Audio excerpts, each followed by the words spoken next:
Hello दोस्तों, आज की इस क्लास में आपका स्वागत है। जैसा कि पिछले क्लास में हम सिंधु घाटी सभ्यता से संबंधित क्वेश्चनों को हल कर रहे थे, तो क्वेश्चन नंबर 9 तक पहुंचे थे।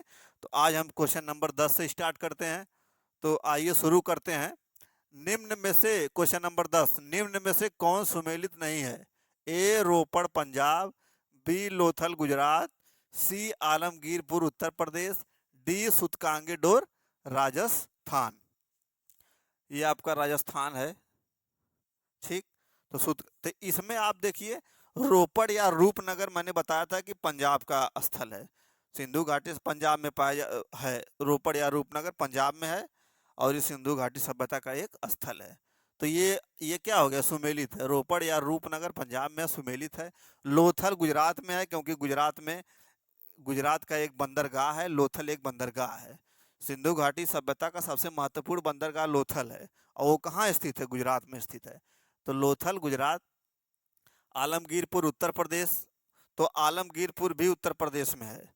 और सुतकांगेडोर, अब मैं आपको ये बता देता हूँ तो इससे आपको एकदम क्लियर हो जाएगा। ये नॉर्थ, ये साउथ, ये ईस्ट, ये वेस्ट। और ये चीज़ मैंने आपको बताया था पिछले लेक्चरों में।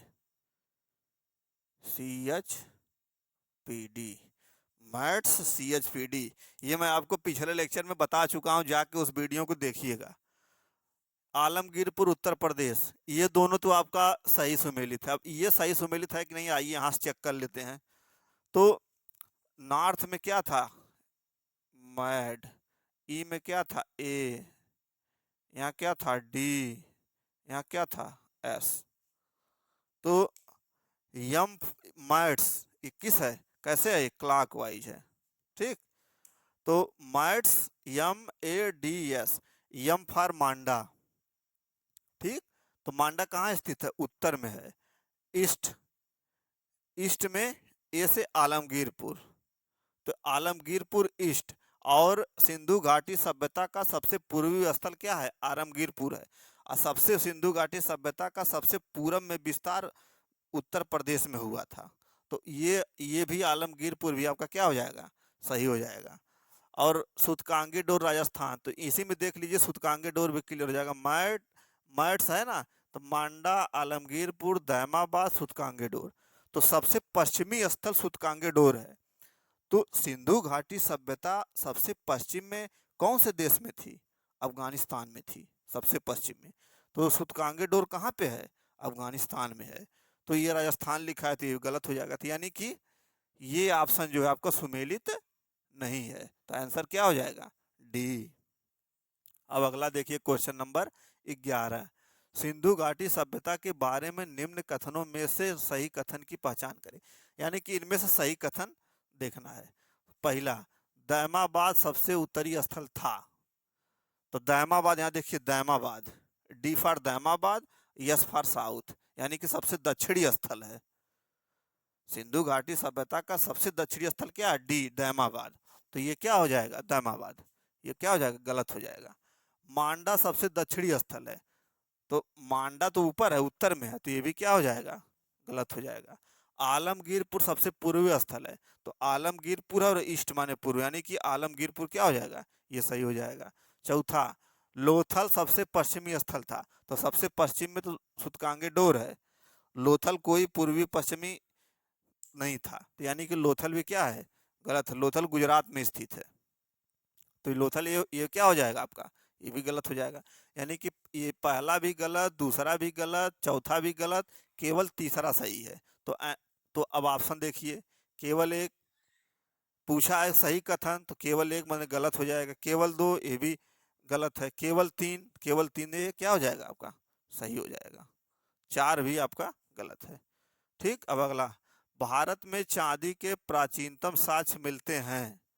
तो भारत में चांदी के प्राचीनतम साक्ष्य, तो आपको मैं बताया था पिछले के लेक्चरों में, ये चीज़ मैं आपको बताई थी कि भारत में चांदी के प्राचीनतम साक्ष्य हड़प्पा सभ्यता में ही मिलते हैं। भारत में चांदी के प्राचीनतम साक्ष्य कहाँ मिलते हैं? हड़प्पा सभ्यता में ही मिलते हैं। ठीक। तो उस चीज़ को आप दिमाग में रखेंगे। तो हड़प्पा संस्कृति, इसमें ऑप्शन देख लीजिए, ए है हड़प्पा संस्कृति, बी है पश्चिमी भारत की ताम्र पाषाणिक संस्कृति, सी है वैदिक संहिता, डी है चांदी के हाथ सिक्के। तो सबसे प्राचीनतम साथ हड़प्पा में, तो हड़प्पा संस्कृति आपका क्या हो जाएगा, आंसर हो जाएगा।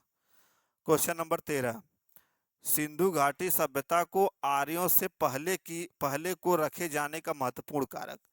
आर्य मतलब वैदिक संस्कृति, ठीक।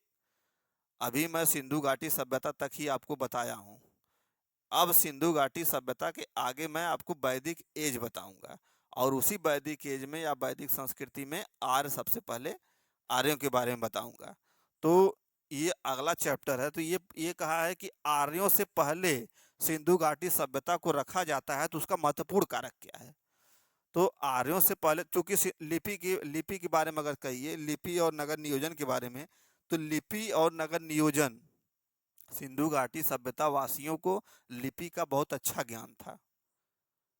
चूंकि उस लिपि को आज तक हम पढ़ नहीं पाए हैं, वो अलग चीज है, लेकिन लिपि को उनको बहुत अच्छा ज्ञान था। नगर नियोजन मतलब टाउन प्लानिंग, सिंधु घाटी सभ्यता की टाउन प्लानिंग बहुत अच्छी थी। किसके तुलना में, आर्यों के तुलना में।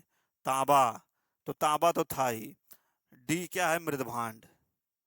अब ये पूछ रहा है कि आर्यों और सिंधु घाटी सभ्यता में इसमें से कौन सा एक कनेक्ट करता है, तो मृदभांड ही कनेक्ट करेगा। क्यों, क्योंकि सिंधु घाटी सभ्यता के जो मृदभांड मिले हैं वो लाल रंग के मिले हैं, और उसमें जो है काले रंग से कुछ आकृतियां बनी हुई है। और जस्ट सिंधु घाटी सभ्यता के आगे आप वैदिक सभ्यता में जाएंगे तो उसमें धूसर एवं चित्रित मृदभांड मिले हैं। तो मृदभांड से हम डिफरेंस कर सकते हैं, मृदभांड से ही हम सिंधु घाटी सभ्यता को वैदिक संस्कृति या आर्य से पहले रखते हैं, इस क्वेश्चन के हिसाब से, ठीक। तो आंसर क्या हो जाएगा, मृदभांड। 14 नंबर, हड़प्पा में मिट्टी के बर्तनों पर सामान्यतः किस रंग का उपयोग हुआ था। हड़प्पा में मिट्टी के बर्तनों पर सामान्यतः किस रंग का उपयोग हुआ था। ए लाल, बी नीला हरा, सी पांडुस, डी नीला। तो मैंने अभी बताया आपको कि हड़प्पा में जो भी सामान्यतः मतलब होता है कि ज्यादातर बर्तनों पे कौन सा रंग था, तो ज्यादातर बर्तनों पे लाल रंग था, ठीक। तो आंसर इसका क्या होगा, लाल हो जाएगा, ठीक। तो आइए क्वेश्चन नंबर 15 देखते हैं। क्वेश्चन नंबर 15 को देखते हैं। मूर्ति पूजा का आरंभ कब से माना जाता है। ए पूर्व आर्य या प्री आर्यन, बी उत्तर वैदिक काल, सी मौर्य काल, डी कुषाण काल। तो मूर्ति पूजा मैंने आपसे बताया था कि मूर्ति पूजा का आरंभ कब से माना जाता है। मूर्ति पूजा तो आपकी सिंधु घाटी सभ्यता से ही माना जाता है, सिंधु घाटी सभ्यता से ही मूर्ति पूजा मानी जाती है। क्यों, क्योंकि जो सिंधु घाटी सभ्यता से जो मुहरें प्राप्त हुई हैं उस पे देवी देवताओं का चित्र बना हुआ है उस मुहरों पे, तो उससे हम अनुमान लगाते हैं कि मूर्ति पूजा जो है सिंधु घाटी सभ्यता से ही प्रारंभ मानी जाती है। लेकिन यहाँ पे सिंधु घाटी सभ्यता है ही नहीं ऑप्शन में। तो प्री आर्यन, ये जो उत्तर वैदिक काल, अब जैसे आरंभ कहा गया है ना, तो यहाँ देखा जाएगा आरंभ शुरुआत का, तो मौर्य काल, कुषाण, सब बाद, ये इंडो ग्रीक, शक, पार्थियन, कुषाण, ये सब बाद में आएंगे। ये पूछ रहा है आरंभ से, आरंभ कब से है। तो प्री आर्यन, ये जो प्री आर्यन थे ये सिंधु घाटी सभ्यता, कुछ कुछ इतिहासकार कहते हैं कि सिंधु घाटी सभ्यता का पतन करने वाले यही आर्यंस थे। लेकिन जो कि सबसे कमजोर तर्क है, जो कि सबसे कमजोर तर्क है।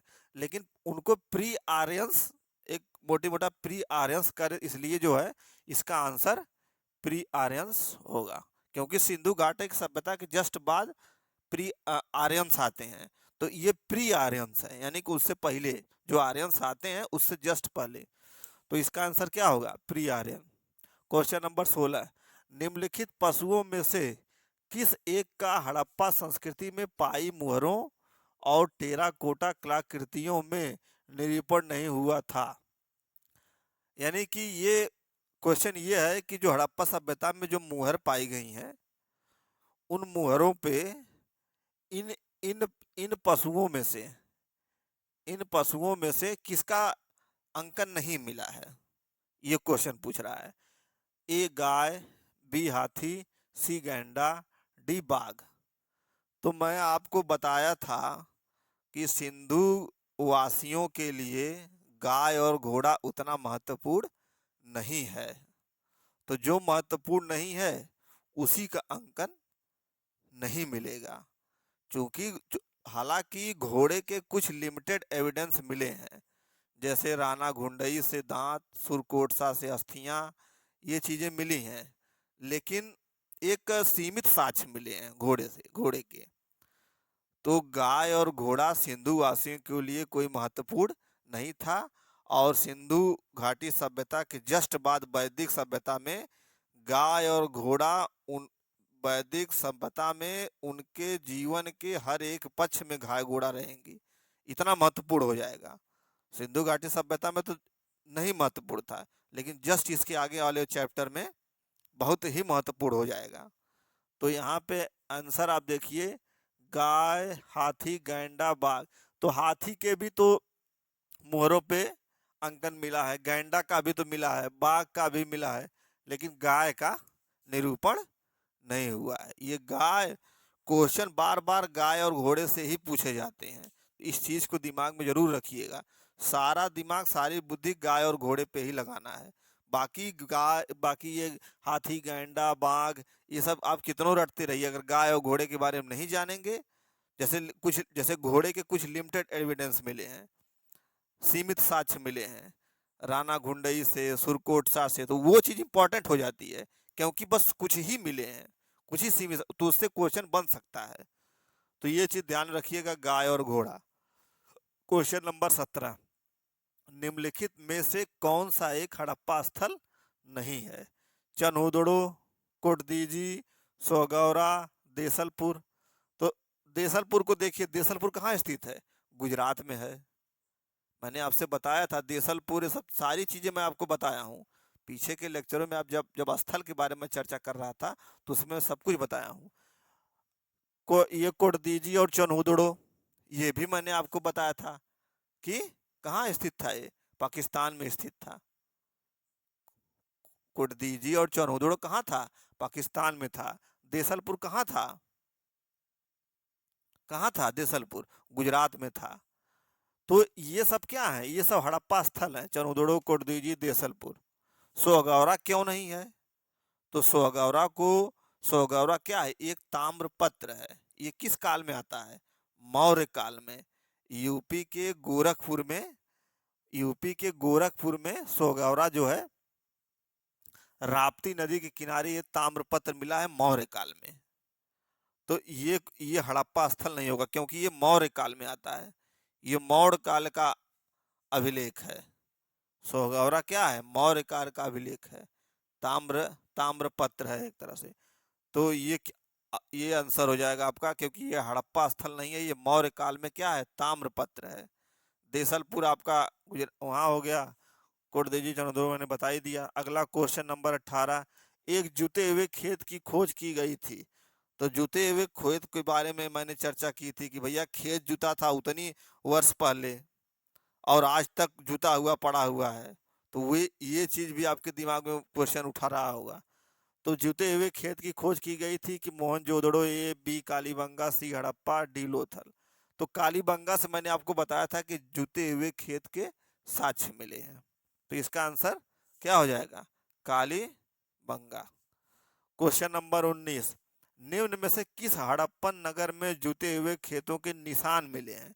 तो वही क्वेश्चन ये भी है, बस इसमें ऑप्शन चेंज हो गया है। कालीबंगा धौलावीरा हो गया, मोहनजोदड़ो लोथल, तो इसमें भी कालीबंगा हो जाएगा। कालीबंगा से जुते हुए खेत के साक्ष्य मिले हैं। क्वेश्चन नंबर 20, हड़प्पा किस नदी के किनारे स्थित है? ये तो आपको एकदम चुटकियों का खेल, रावी नदी के तट पे, ये रावी नदी पे स्थित है, सतलज, ब्यास और घग्गर नहीं है। ठीक, तो अब हम आपसे, अभी तक टोटल 20 क्वेश्चन हुए। अब हम आपको अगले लेक्चर में मिलेंगे, जिसमें क्वेश्चन नंबर 21 से स्टार्ट करेंगे। तो मिलते हैं आपसे अगले लेक्चर में। Thank you.